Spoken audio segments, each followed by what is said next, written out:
What if art isn't just a luxury, but a biological necessity? The French neuroscientist Pierre Lemarquis spent his entire career answering just that question. His conclusion? Art doesn't just move us emotionally, it heals us physically. Lemarquis studied what happens to the brain when it encounters art. What he found is that the experience activates neural networks that don't usually fire at the same time. The pleasure and reward system, the perceptual circuits, the motor cortex, the deep emotional centers. Art, he writes, sculpts and caresses the brain. When we say a work of art moves us, he means it literally. One example from his book just stays with me. There's a patient in a French hospital who has chronic wounds, chronic pain. She's immobile. But she asks for a painting of a dancer to be hung on her wall. Through what neuroscientists call mirror neurons, the same mechanism that makes you flinch when you see someone get hurt, she began almost unconsciously to move her legs in response to the dancer in the painting. She started asking for fewer painkillers, and her wounds began to heal. And then she began to walk.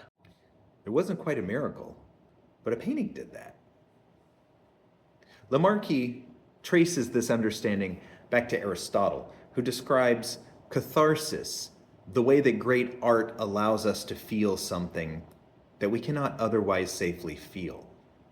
Grief, rage, terror, even love.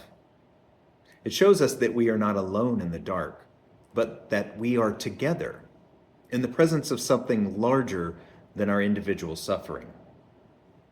And the World Health Organization confirms what contemplative traditions have always known.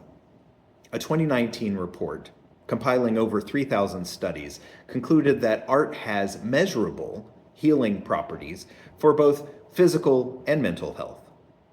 And now doctors in Montreal are literally prescribing museum visits to their patients.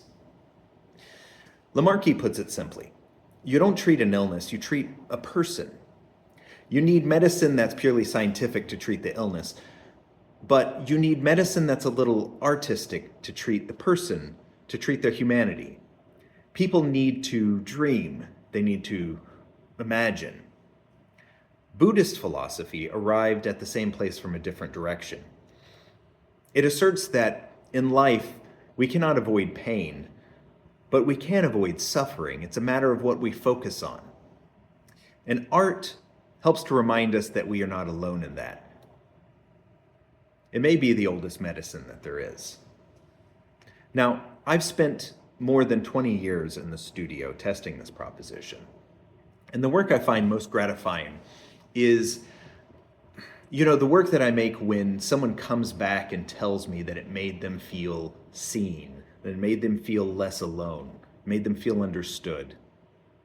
That's the healing power of art. Not metaphor, but neuroscience. The painting behind me is called Arcadian Messenger. In almost every culture, the hummingbird is a messenger between the world and something beyond. A reminder that the aesthetic experience is fleeting. It can arrive suddenly and depart just as quickly. This Saturday, July 25th, at Servers Brewery here in Savannah, this painting will be auctioned to benefit VETS, Veterans Exploring Treatment Solutions. This is an organization providing grants for psychedelic-assisted therapy for veterans living with trauma. The science on psychedelic-assisted therapy is as compelling as the science on art and healing. Both work on the same principle that the human mind, given the right conditions, has a profound capacity to heal itself. Come by on Saturday and bid generously. I'll see you there.